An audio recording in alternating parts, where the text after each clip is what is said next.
どうも、ケイスケです。今年も CP プラスの時期がやってまいりました。CP プラスっていうのは端的に言うとカメラ最大級のイベントで1年に1回だけね、開催されるものになっています。僕去年は出られなかったんですけども、一昨年ね、去年はオーストラリア行ったんで、日本で開催される CP プラスには行けなかったんですけども、一昨年は行ってまして、こんな感じでね、様子をお伝えしております。で、今年はですね、僕も日本に帰ってきたということで、登壇させていただきます。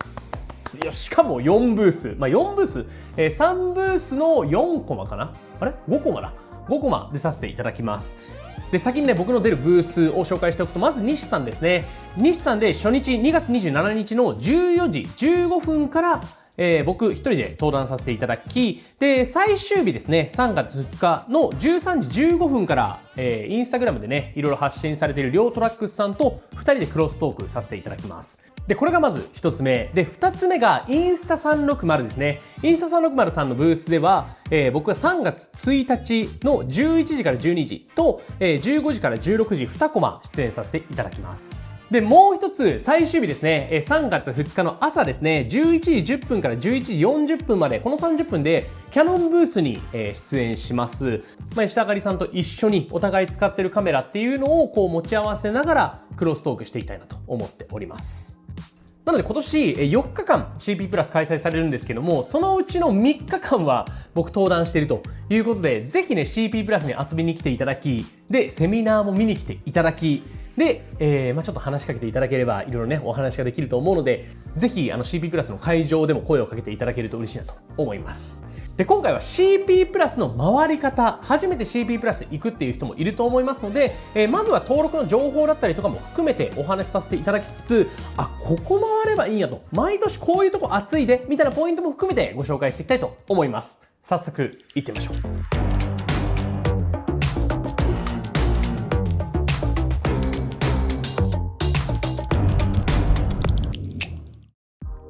はい、ということで改めまして今回は CP プラスのご紹介なんですけども、さっきも言った通り CP プラスっていうのは日本でね、行われるカメラの最大級のイベントですね。で、カメラ系のイベントで言うと年に2回、実は CP プラスっていうのとインタービーっていうのがね、あって、これがね、2つどっちも大きいイベントなんですけども、CP プラスの方がもっとね、こう一般の方向けというか、要はちっちゃいカメラとかも含めていろいろやってるイベントの展示になっていて、インタービーの方に関しては結構業務機器なんですよね。昔はこうインタビューは動画、CP プラスは写真っていうイメージだったんですけども、どっちかっていうと最近は動画がね、一般の方というか僕らもね、使うようになってきてるんで、そういった意味でこう CP プラスにも結構動画の流れが来てるのかなという感じになります。で、CP プラス何が面白いかって話なんですけども、やっぱ新製品だったりカメラのトレンドみたいな部分が結構見れるっていうのがまず一個面白いんですよね。こう大体カメラメーカーって年に何個か実は新製品を発表したりしてるんですけども、で、大体ね、このね、CP プラスっていうのは2月末から3月の本当に頭にあるので、それに向けて新製品を作るっていう企業も結構多いんですよ。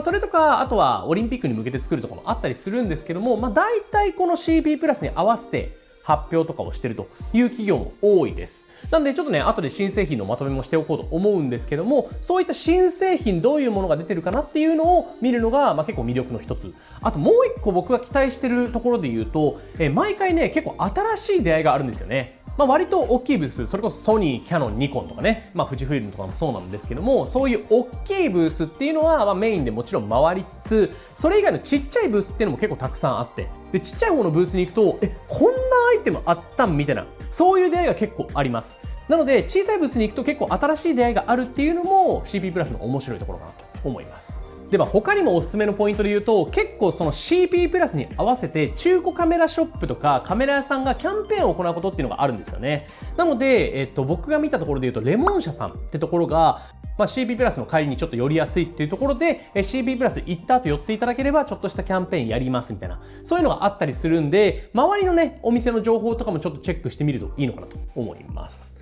で、そう、場所に関して言うと、横浜のね、パシフィコ横浜という会場でやっていて、日時的には27日から3月の2日。で、時間が10時から18時の時間になっています。で、ただ初日27日の10時から12時の間っていうのは、プレスとかね、そういうメディア向けのこう入場時間になっているので、一般の方が入れるのは12時以降になります。で、最終日に関して、3月2日に関しては17時で終わっちゃうので、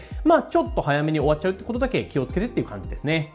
で、来場の時に必要なことがあって、来場登録っていうのが必要なんですよ。それはもう事前にウェブサイトの方に行って来場登録っていうのができるんで、それをやってから一応来ると。現地でも別にできなくはないと思うんですけども、基本的には家で来場登録をして、で、その後にそのね、出てきた QR コードっていうのを、現地とか、事前に印刷したりとかして、持って行って入るというような形になります。ケイスケの動画。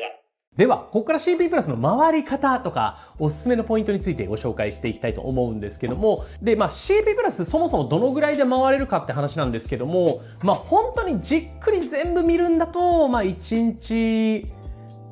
あれば回れるかなっていう感じだと思います。じっくりセミナーとかも見るってなるとやっぱ2日とか3日とか必要だと思うんですけども、2日ぐらいか必要だと思うんですけども、本当にちゃんと見ながら全部回りたいんであれば、1日あればなんとか回れるかなという感じです。でも新製品ちょびちょびっとだけでいいよっていう感じであれば、3時間4時間あればなんとかギリギリ回れるかなっていう感じで、2時間とかじゃ絶対足んない。っていう感じの規模感で思ってくれると嬉しいかなと。僕はいつもそんな感じで、大体2日間ぐらい行ってゆっくり回ってるという形で見ています。で、ちょっと画面を見ながらどのブースおすすめかみたいなところもね、含めてお話ししていきたいと思うんですけども、はい、これが一応 CP プラスのね、ホームページになってます。ここのね、来場登録ってボタンからポチって押せば、来場のね、登録ができたりしますと。でですね、よいしょ。会場のマップっていうのがあるので、会場のマップこんな感じになっています。よいしょ。で、2階にプレゼンテーションのね、ステージがあったりするんですけども、基本的には展示ホールが1階になっていて、大きいブースがいくつかありますね。ここで見えてるのと、ソニー、ニコン、富士フィルム、キヤノンと。で、こっちの下のところにシグマとか、OM ソリューションズ、OM デジタルソリューションズ、タムロン、あとはパナソニックだ。ルミックスパナソニックがここにあったりしますと。で、ちっちゃいブースがバーって並んでるという感じです。で、回るんであれば、やっぱ大きいところをまずざっくりと回ってからちっちゃいところを回るっていうのが僕はいいかなと思っていて、だいたい大きいところ全部回るのに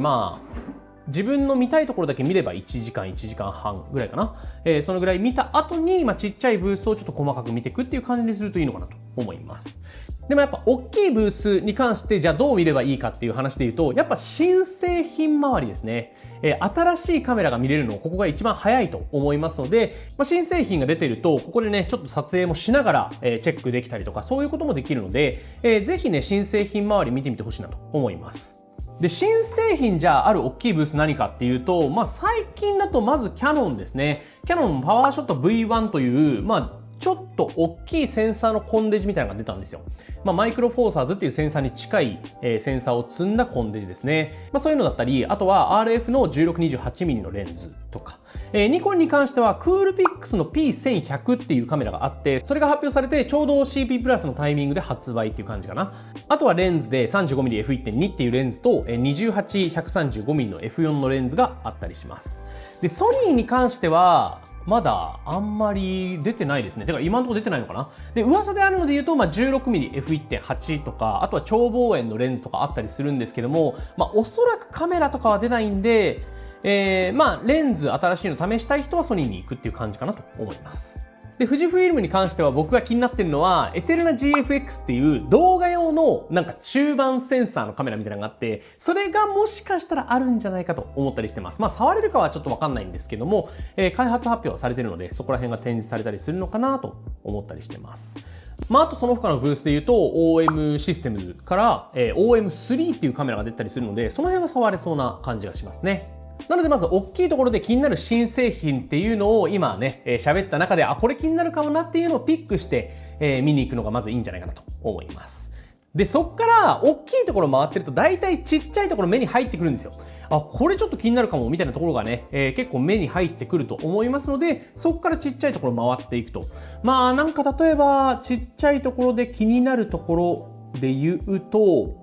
僕がよく行くのはコシナとかですね、この辺のレンズのメーカーとか結構見たいなと思ったりとか、あとは最近ね、僕も登壇するんですけども、西の新製品のジェットマグみたいなね、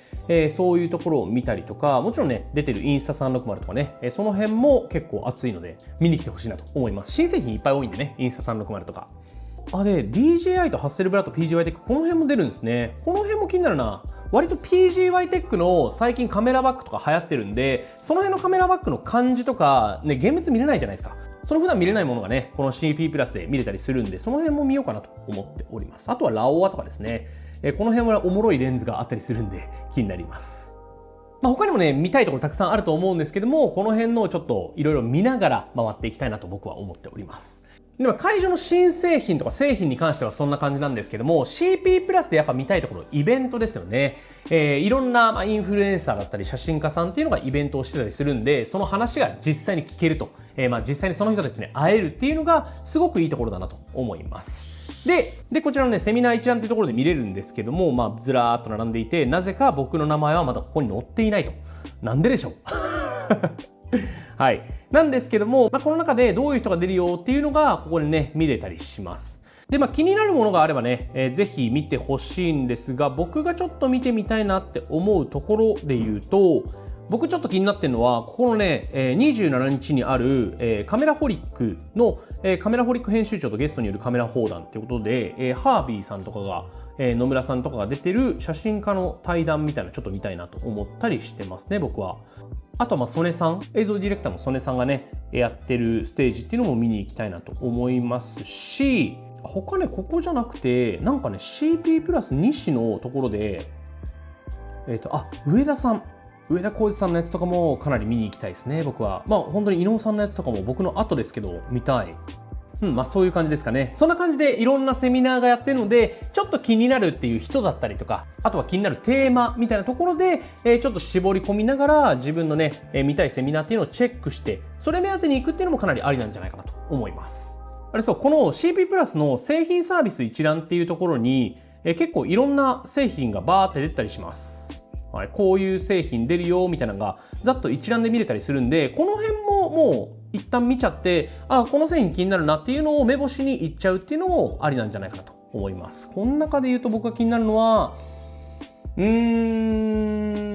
んだろうな、結構僕はもうどのカメラ製品も一回使ってるからなでもやっぱさっき言った、キヤノンのパワーショット V1 とかやっぱ気になるかな、触ってみたいと思うし、他さっきの PGY テックのカバンとかちょっと見たいなと思ったりとか、ちょっとカバン関連は一回見に行ってみたいなと思いますね。僕ヨーロッパに行く予定があるんで、そのヨーロッパの時にちょっとね盗まれないようにいろんなチャックをねこう中に隠せるようなバッグが欲しいんですよね。そういうのちょっと見たいなと思ったりしてます。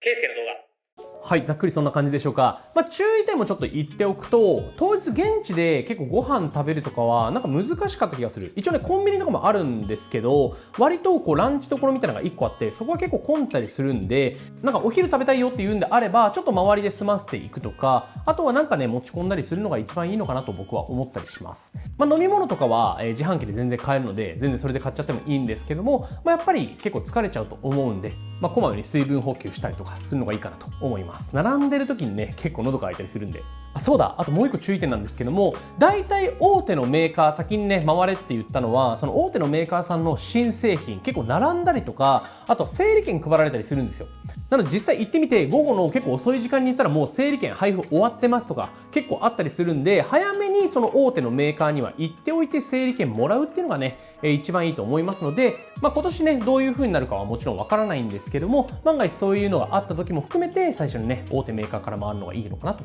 思います。ラーメンタイムです。ラーメンタイム、美味しい。美味しい。美味しい。全部ちょうこれちょうどいい。はい、ラーメン食べてきました。で今日は、ここから、お友達のなべちゃんの、写真展があるので、その写真展に行ってみたいと思います。そういうミニ Vlog。やっぱ写真展とかってさ、良くないざっくりいいよね。いや写真展をさこう見た時になんでこの写真選んだんだろうとか考えるのってすごく大事だよね。そういうのをちょっと見てみたいなと思ったりしてます。はい、到着しました。はーい。でーん。どうもお久しぶりです。あ、いいです、大丈夫大丈夫です。気づいたら回されてたわ。でジャスミンティーラテのホットとジャスミンティーラテのホットとじゃあ抹茶ラテで、間違ってたホットアイス。ホットで。ホットではい。協力します。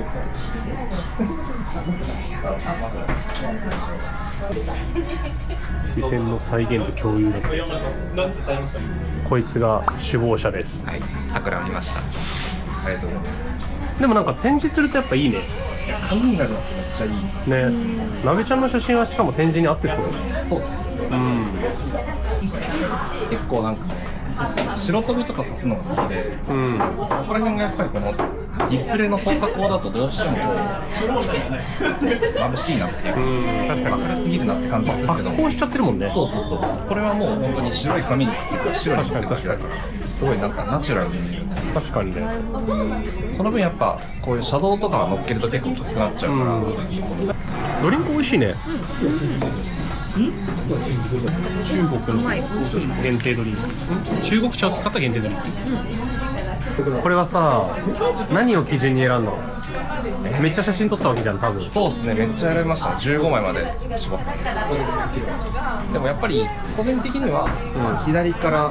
から右下とか、外側から内側みたいな、まああるいは外から内を通ってまた外を見るとか、そういう生き方をしてほしくて、なんかそのやっぱり自分がもともと知ってる中国っぽさみたいなところから始まって、そのままこう自分が知らない中国をどんどん見ていくみたいな流れがまず一つと、あと単純にこうなんかいろんな違うものがあるなっていうが日本とは全然違うなっていう見方をしながらだんだんこう中心を見ていくと、なんか実はそんなに違くないのかもしれない。自分がこのまあ1週間ぐらい滞在した中で、その向こうにどんどん自分とか自分の感覚が馴染んでいって、その一部になっていく、溶け込んでいくみたいな感覚をすごい感じたので、それがこう伝わったら嬉しいし、逆に全然違う風に捉えてもらえたらいいなっていうのもちょっとあってちょいちょいやるんですよ。なるほどね。なんかなべちゃんの写真は全体的にさ、寂しさがあるよね。そうですね。全体で寂しいんですね。寂しさが現れてるよ。心の寂しさが。みんな飲みに行きましょう。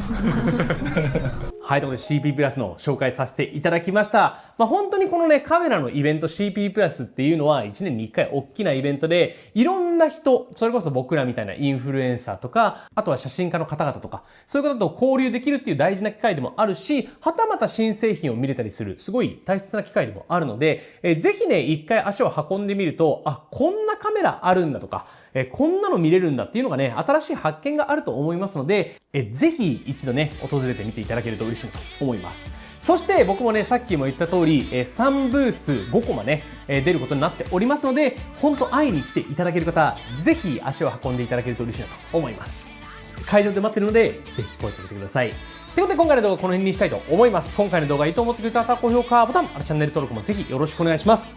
それと写真動画好きのコミュニティ屋根裏もやっておりますので、ぜひ興味のある方は入ってくれると嬉しいなと思います。それではまた次の動画でお会いしましょう。バイバイ。